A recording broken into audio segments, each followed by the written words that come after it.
Most passengers board thinking they have all week to figure things out. They don't. The first hour is a ticking window where upgrades disappear, mistakes get locked in, and the cruise you could have had slips away before you even unpack. Smart cruisers know this. They move fast, they move strategically, and by the time the ship pulls away from the dock, they've already won. Here's what they do in that first 60 minutes that changes everything. Number 7. Guest services before the crowd. Most passengers drop their bags and immediately head to the pool deck or the buffet. They figure they'll deal with any booking issues later. By the time they finally make it to guest services, there's a 40-minute line and half the solutions are already off the table. Guest services has limited power to fix things once the ship sails. Cabin issues, billing errors, dining time conflicts, these get exponentially harder to resolve once departure happens. The system locks. The flexibility vanishes. You become one of dozens asking for the same thing with nowhere near enough inventory to satisfy everyone. Experienced cruisers hit guest services within the first 20 minutes of boarding. They check their onboard account. They verify their dining reservations.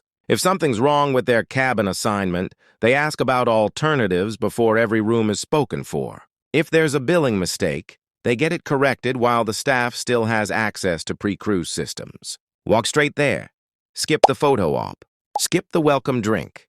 Get your administrative house in order while the desk is empty and the staff has time to actually help you. By the time you're done, you've secured your entire week, while everyone else is still taking elevator selfies. And speaking of securing things early, there's one reservation most people don't even know exists until it's completely booked. Number 6. Specialty dining reservations vanish fast. Most passengers think they can book specialty restaurants anytime during the cruise. They browse the app casually on day 2 or 3, finally decide on a steakhouse for their anniversary, and discover every single prime time slot is gone. All week they're left with 5:30 seating or nothing. The reality is that popular restaurants have limited capacity, and the passengers who know what they're doing book everything during embarkation. Some cruise lines even allow pre-booking before you board, and those slots disappear weeks in advance. By the time the ship leaves port, the best nights and the best times are completely locked down. Smart cruisers open the cruise app the second they step on board. They book their top 2 or 3 restaurants for the nights and times they actually want. They don't wait to see how they feel. They don't check menus first. They lock it in, knowing they can always cancel later if plans change. Priority goes to sea days and formal nights when demand peaks. Get your reservations confirmed in the first 30 minutes. You're not being overeager. You're being smart. Because there's nothing worse than spending 7 days watching other passengers enjoy the exact experience you wanted, but waited too long to claim. But dining isn't the only thing that operates on a first-come basis in that opening window. Number 5. The spa sells out. While you're unpacking. Most passengers think the spa is always available. They imagine booking a massage on day 3 when they feel like it. What they don't realize is that by day 3, the only available slots are 7 in the morning or during port days when you'd rather be off the ship. Everything else is fully booked. The spa has limited therapists and limited rooms. On sea days especially, availability evaporates within hours of embarkation. Couples massages, thermal suite passes, popular treatment times. They're claimed by passengers who understand the system long before casual guests even think about it. Experienced cruisers stop by the spa during embarkation. They book their treatments for mid-cruise sea days at ideal times. They secure thermal suite passes if the ship offers them, knowing these sell out completely and provide days of value. They don't browse, they don't hesitate. They commit. Head to the spa deck in your first hour. Lock in your treatments. Get the times you actually want, not the leftovers. Because relaxation doesn't feel very relaxing when you're squeezing it in at 6:30 in the morning or skipping a port you paid to visit. And while you're thinking about what gets claimed early, there's one mistake that costs people actual money. Number 4, wrong cabin issues get exponentially harder. Most passengers accept whatever cabin they're assigned without question. They walk in, see the room, and just assume that's it. If something's wrong, a blocked view, a loud location, a maintenance issue, they tell themselves they'll mention it later. Later becomes tomorrow. Tomorrow becomes never. They spend the entire cruise in a cabin they're unhappy with. Cabin swaps and upgrades are possible, but only if you act immediately. Right after embarkation, the ship still has visibility into which cabins are unsold, which upgrades are available, and which issues can actually be fixed. Once the ship sails and systems lock, your options crater. Guest services can't magic a new cabin into existence, and they're far less motivated to move mountains for someone who waited 3 days to complain. Smart cruisers inspect their cabin the moment they're allowed in. They check the view, test the plumbing, listen for noise from adjacent cabins or above. If anything is genuinely wrong or not as expected, they're at guest services within 30 minutes with photos and their booking confirmation. They're polite but firm. They ask what's available. They leverage the fact that they caught it early. Don't settle into a bad situation hoping it'll magically improve. Handle it in the first hour when they can actually do something about it. Because nobody wants to spend 7 nights in a cabin next to the anchor chain or under the basketball court when a better option was sitting empty the whole time. But even if your cabin is perfect, there's a financial trap waiting in your account. Number 3. Onboard credit doesn't always load correctly.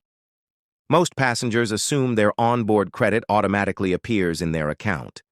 They see the confirmation email from months ago and trust the system handled it. Days into the cruise, they're shocked to discover it was never applied. By then, they've already spent money they thought was covered, and untangling it becomes a nightmare of receipts and disputes. Onboard credit comes from multiple sources: booking promotions, travel agent perks, casino offers, credit card benefits. Each one has to be manually loaded by someone, and mistakes happen constantly. The earlier you catch it, the earlier it gets fixed. Wait until mid-cruise and you're fighting with guest services while your credit card is already charged for things you thought were free. Experienced cruisers check their onboard account at guest services or on the app within the first hour. They verify every single credit they're supposed to have. If something's missing, they have the email receipts ready and they get it corrected immediately while the staff has time and access to fix it. They don't assume, they confirm. Take 5 minutes to check your account. Make sure your credits are loaded. Make sure the amounts match. Get it in writing if necessary. Because there's nothing more frustrating than realizing on day 5 that you've been paying full price for things that were supposed to be free. And while you're checking your account, there's one activity that books out faster than anything else on the ship. Number 2. Shore excursions through the cruise line disappear instantly. Most passengers think they have all cruise to book shore excursions.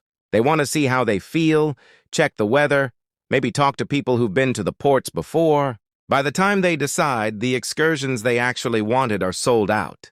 They're left with the generic bus tour nobody wants or booking last minute with a random vendor they found online.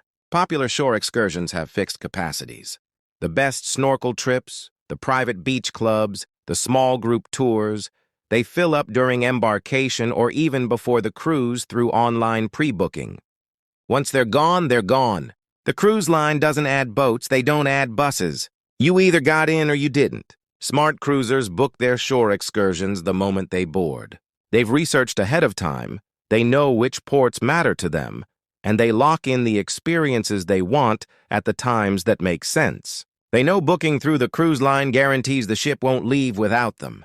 They know it's worth securing early even if weather or plans change because cancellations are usually flexible. Book your excursions in the first hour. Get the experiences you actually want, not whatever's left over. Because port days are half the reason you're on this cruise, and wasting them on Plan B options because you waited too long is a terrible feeling. But even more important than shore excursions is the one thing that controls your cabin for the entire week. Number 1. Safe code and cabin setup before departure. Most passengers toss their bags in the cabin and leave immediately. They don't set the safe code. They don't organize anything. They don't test the outlets or check the controls. They figure they'll deal with it later. Later, they discover the safe doesn't work. They can't find their passports, and they've locked themselves into an inefficient cabin setup for 7 days. Your cabin is your base. If it's disorganized or malfunctioning, it affects everything. A safe that doesn't lock means passports and valuables sitting exposed. Not knowing which outlets work means dead phones. Not setting up toiletries and clothes means digging through luggage all week. These aren't minor inconveniences. They're daily friction that ruins the flow of your entire cruise. Experienced cruisers spend their first 30 minutes in the cabin setting it up properly. They set the safe code and test it twice. They plug in devices, they arrange toiletries, they hang clothes, they check the air conditioning, the lights, the shower pressure. If something doesn't work, they report it immediately to guest services or their cabin steward. They create a functional space before the ship even sails. Take control of your cabin in the first hour. Make it yours. Test everything. Because the difference between a smooth cruise and a frustrating one often comes down to whether you handled the basics while you still had time. The first 60 minutes decides everything. The passengers who understand this walk off the ship at the end of the week having experienced a completely different cruise than everyone else. Same ship, same itinerary. Different level of access. While others were reacting and settling and missing out, you were 3 steps ahead. You locked in what mattered. You fixed what was broken. You claimed what was available. The cruise you want doesn't happen by accident. It happens in that first hour. Make it count.